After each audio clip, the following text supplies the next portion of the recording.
Pa- Pastor, eh, Sí, no, me acabo de conectar, estaba un poco ocupado, pero ya. ok, Ujú. gracias. Vamos a orar. Dios, muchas gracias.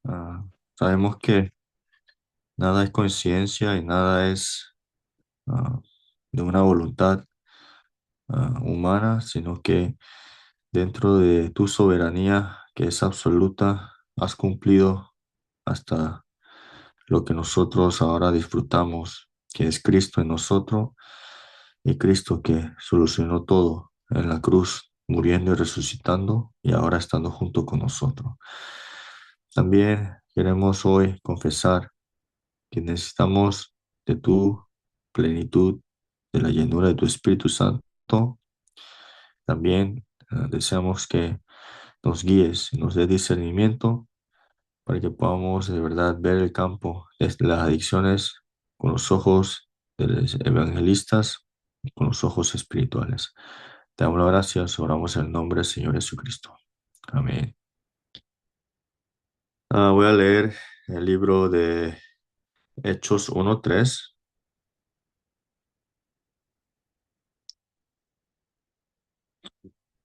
Hechos 1:3. Voy a leerlo por ustedes. Dice, a quienes también después de haber padecido, se presentó vivo con muchas pruebas indubitables, apareciéndoseles durante 40 días y hablándoles acerca del reino de Dios. Amén. Hoy el título es La adicción revelada en la oración. La adicción revelada en la oración. ¿Por qué la adicción debe verse necesariamente dentro de la oración?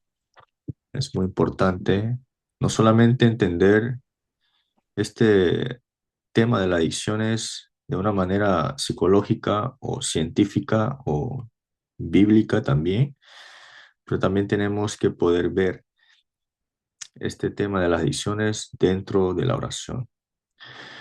¿Por qué? Porque la adicción no es, en primer lugar, solamente un problema de hábitos, ¿no?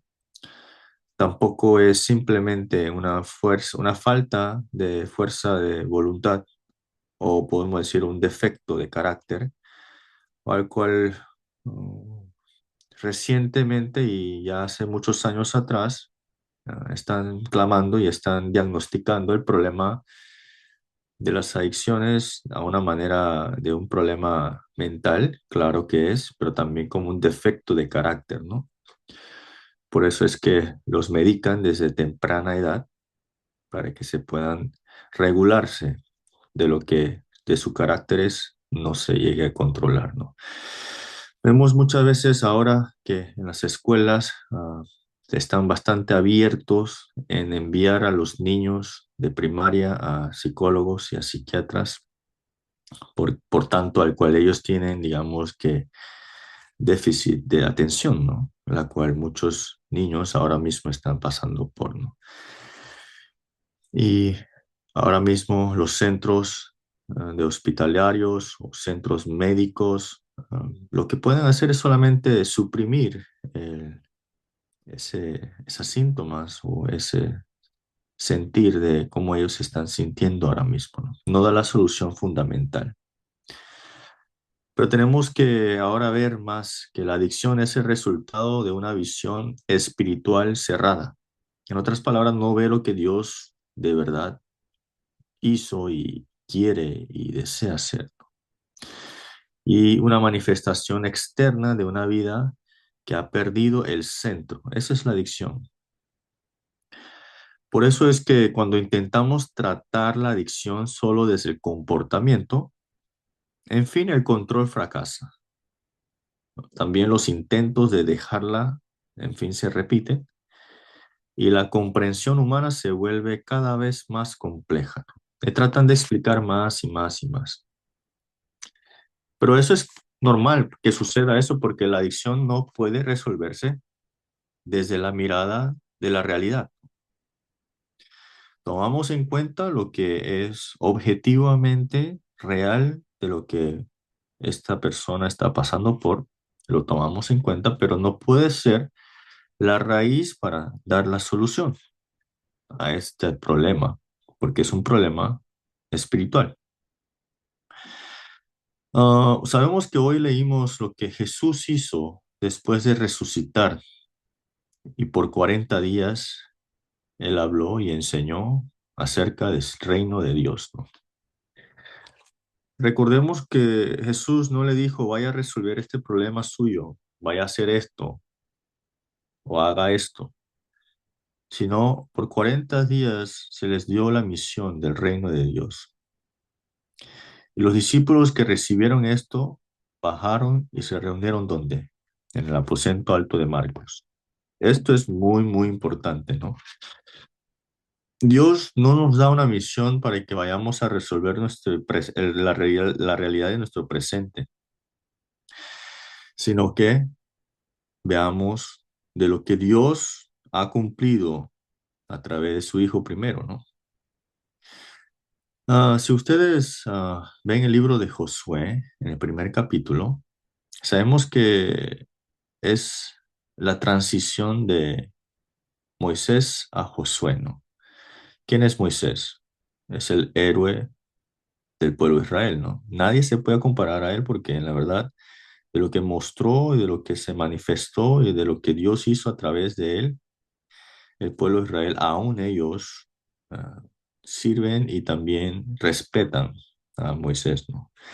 Pero si ustedes ven en el primer capítulo de Josué, vemos cómo dice que ahora eh, lo que Dios hizo con Moisés, lo hará igualmente con Josué. Y también le dice que vea la tierra de Canaán, ya es tuya, dice así. Después le dice, sé valiente, no temas. Y al final también le dice a los líderes que sirvan igualmente como serviste a Moisés, a Josué. ¿Qué significa esto? Conquistar no significa voy a conquistarlo en la fuerza humana. Voy a preparar esto para conquistarlo. Conquistar significa comenzar con el pacto dado por Dios. Eso es lo más importante. Todos deseamos conquistar nuestras adicciones. Todos deseamos salir fuera de ese problema, de ese mal hábito, ¿no? Pero la conquista de Canaán comenzó con el pacto primero, no yendo primero. Eso es lo que tenemos que ver primeramente, ¿no? Igualmente que el libro de Hechos, por eso es que el libro de Josué se asimila mucho con el libro de Hechos. ¿En qué parte? Te aferras al pacto y conquistarás esa tierra, y la tierra que viene, Mesías, es la representación de la evangelización mundial. En el libro de Hechos es lo mismo, ¿no? Te aferras al pacto de solo Cristo, su reino y la llenura del Espíritu Santo, y me seréis testigo hasta dónde, hasta lo último en la tierra, ¿no? Entonces, el libro de Hechos y el libro de Josué en común es conquistar o ser conquistado. No hay un medio. Por eso es que todos estamos debajo de este problema de la adicción. Por eso necesitamos tener la conquista verdadera y la victoria verdadera, ¿no? También, las cosas del reino de Dios, las obras del reino de Dios, no significa que dejemos o es una cuestión de dejar una adicción, es vivir debajo de otro reino, ¿no? Por eso es que la adicción solo puede verse correctamente en la oración, porque cuando los discípulos preguntaron a Jesús, Jesús, ¿qué debemos orar nosotros? Jesús dijo, busca primeramente mi reino y mi justicia, ¿no? Por eso es que cuando entramos en la oración se revela la verdadera naturaleza de la adicción. Sin oración no se puede ver eso. Todo solamente es un entendimiento del comportamiento de esa persona. Porque generalmente la adicción se entiende así, ¿no? Un problema de alcohol, drogas, redes sociales o juego, o un problema de autocontrol, o un problema de conducta repetitiva, ¿no? Pero dentro de la oración la adicción se revela de otra manera, ¿no? La adicción es una dependencia mal direccionada. Por eso es que el ser humano no puede vivir sin depender de algo, ¿no? Porque fue creado de esa manera. La pregunta no es si dependemos, sino que de qué dependemos. Por eso cuando vemos la adicción en la oración, entendemos que la persona adicta no es alguien débil, alguien problemático, sino un alma que ha perdido el descanso. Por eso está siguiendo buscando algo más, más y más. También es un corazón que ha perdido el gobierno verdadero. No hay un verdadero rey. Es el rey de Satán. ¿El rey de qué? Del imperio de la muerte, el imperio de este potestad de los cielos, que es Satanás. Y una vida que ha perdido la dirección. Por eso es que la oración frente a la adicción cambia a, primero esto. No es haz que deje este comportamiento, es haz que este corazón vuelva a lo que tiene que ser, que es al reino de Dios. Por eso es que hasta nosotros mismos, haciendo el ministerio de adicciones, tenemos que también cambiar el vocabulario, porque dentro del vocabulario también trae una recreación de ese lugar, de esa persona también. Porque imagínense si pareciera nada, ¿no? Pero digamos que en Panamá y en México, en Chile, en Perú, digamos que hay una fruta llamada ABC, ¿no? En Panamá lo llamamos así porque toda la vida hemos escuchado eso, de esa manera. Y en México lo llaman así. Y una de ellas fue, nosotros le decimos ah, guineo al plátano amarillo. Y en México le dicen plátano amarillo, creo que es. Pero nosotros plátano es el plátano verde. Entonces, no importa cuántas veces nos digan, no, plátano es, plátano amarillo es guineo, nosotros nunca lo vamos a entender. ¿Por qué? Porque toda nuestra vida hemos escuchado que es guineo para plátano amarillo. Sí, pero podemos decirle, está bien, pues, acepto tu idea, pero voy a seguir a hacer lo mío. Es lo mismo. Es necesario también traer un vocabulario nuevo a este ministerio de la adicción. Por eso es que creo que también nos reunimos en este lugar, no para crear lo nuestro, sino que de verdad hay que cambiar el concepto de cómo estamos viendo las adicciones. Por eso es, la adicción no es solamente simplemente simplemente que debe ser como cortada, sino una posición que debe ser restaurada. Hay que cambiar la posición de esa persona, o podemos decir, la identidad de esa persona primero. Por eso los centros que ustedes están trabajando con, no es solamente para que ellos se mejoren, sino que vayan a cambiar su identidad primero, porque es una plataforma, es una torre al cual toman refugio, pero tiene que ser vivificado con qué, con el evangelio nada más. Por eso es que su centro es único. No hay muchos centros que de verdad hablen del evangelio, o como decir, hablan del evangelio, pero después concluyen con otras cosas. Eso no es hablar del evangelio. Imagínense, las herejías son así.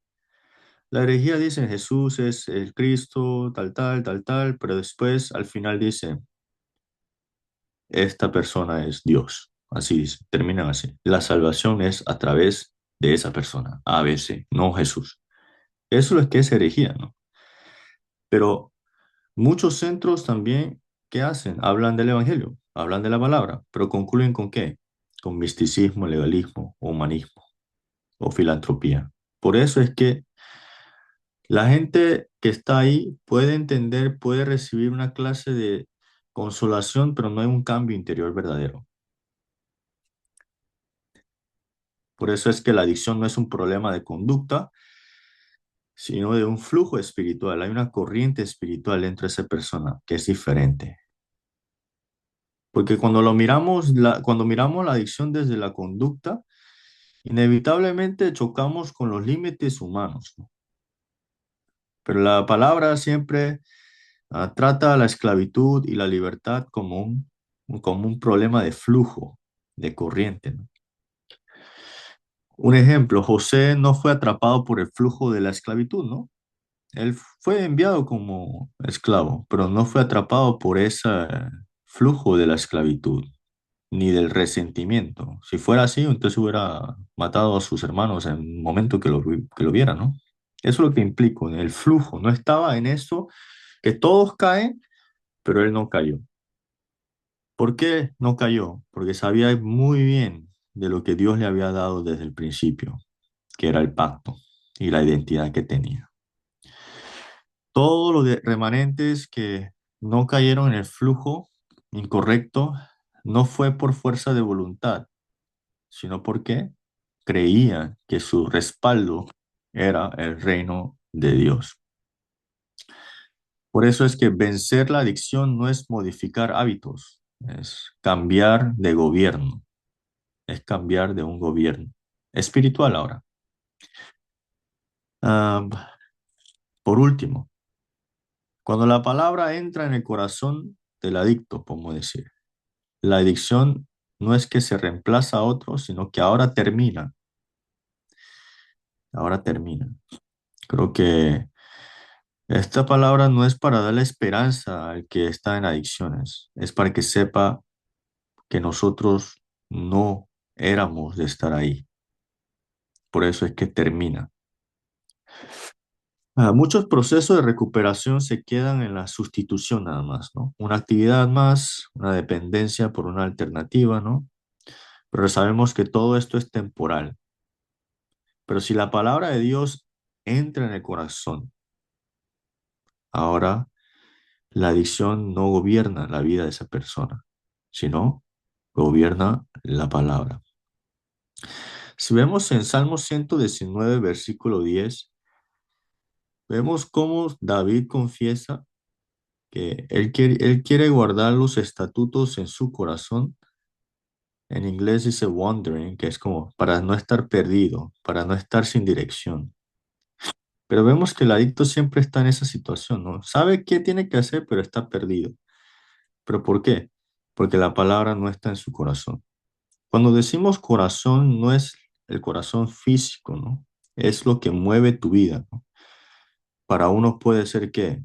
La familia, para unos puede ser el dinero, para otros puede ser su nación, para los otros pueden ser sus hijos, ¿no? Esas cosas mueven nuestro corazón, ¿no? Pero tenemos que ir más allá de lo que nos mueve esas cosas, sino la palabra debe mover mi corazón, ¿no? Pero es clara señal que cuando viene un problema, las personas toman las decisiones para lo que le mueve el corazón, porque la palabra de Dios no está guardada primeramente en el centro de esa persona. Hay veces que eh, em, podemos decir, ¿cómo este persona de la palabra, el remanente, cómo pudo decidir de esa manera? ¿Cómo pudo hablar eso? ¿Cómo pudo confesar eso? ¿No? A veces nos sorprendemos, ¿no? Pero ahí no hay una magia ahí. Ellos pusieron en su centro del corazón, ¿qué? El pacto. Eso es lo que hicieron nada más. No hicieron nada más. No fueron súper inteligentes para entender esto, sino creyeron en esto. Por eso siempre yo les digo a los nuevos creyentes o a los que se van introduciendo al aposento alto, tienes que seguir escuchando, tienes que seguir escuchando. Porque si no escuchan, no van a poder entender. Y si no hay entendimiento, no hay razón de por qué ponerlo en su corazón. Pero mientras escuchamos la palabra que es el Evangelio de Cristo, ¿quién empieza a orar? Dios. ¿Quién es el que empieza a enraizarle? El Espíritu Santo, ¿no? Eso es lo que nosotros vemos. No es que tratamos de que se le abra el oído más y más, más, ¿no? Sino que no es hablarle lo que Él desea escuchar, es proclamarle el Evangelio. Eso es muy importante. Y una vez que ahora entiende un poco, ahora se forma un ambiente al cual la palabra se mueve en ese lugar, ¿no? Ahí ahora tenemos que hacer ¿qué? Que se concentren y tomen esto a la oración. Todos ustedes saben que son las tres concentraciones, ¿no? En otras palabras, se nos ha simplificado más y más de por qué tenemos que orar.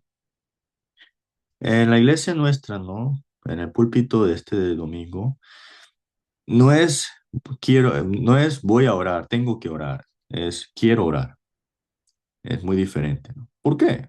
Porque mi deseo está en la palabra. Quiero orar. Es un gozo cuando se dice de esa manera, ¿no? Debo orar es como una tarea. Tengo que orar es porque me falta algo. Pero quiero orar es porque proviene de qué? De un gozo. Ah, quiero comer porque tengo hambre. Ah, quiero ir a pasear porque estoy cansado, ¿no? Tengo que pasear significa que es como que, ok, ve, pues nadie te va a detener. Pero es lo mismo. Tenemos que querer orar. Y eso solamente viene cuando vemos el cumplimiento de la palabra en nuestra vida. Sabemos que el cumplimiento de la palabra está y estará y está tomándose lugar a través del Dios Trino, pero estamos nosotros confirmándolo, viéndolo, sabiéndolo. No muchos saben eso. Por eso, concluyendo todo, tenemos que ser claros, ¿no? No veamos la adicción como una conducta, sino como un flujo espiritual. No intentemos controlar las personas, sino restaurar el gobierno del reino para que sea respaldo de esa persona. Que la palabra sea establecida en el corazón de esa persona como autoridad de vida. Entonces, sabemos que la adicción ya no puede controlar la vida de esa persona, ¿no? Por eso espero que hoy podamos ver un poco más el campo de la adicción, el tema de la adicción dentro de la oración. Oremos. Dios, muchas gracias.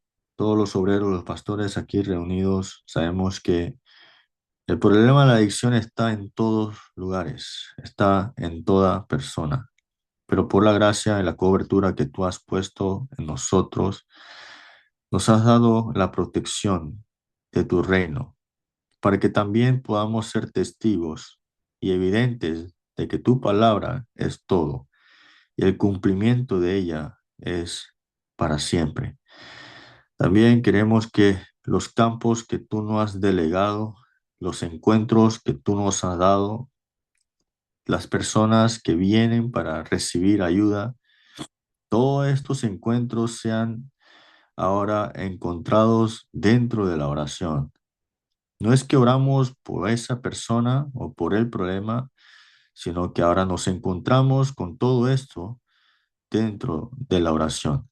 Sabemos que la oración vence todas las cosas y la oración es tú interviniendo directamente en todas las cosas que nosotros estamos pasando por. Queremos de verdad ser conquistadores con la oración. Queremos ser de verdad evangelistas, discípulos, que la oración es el deseo mayor del evangelista. Te damos gracias y oramos en nombre del Señor Jesucristo. Amén.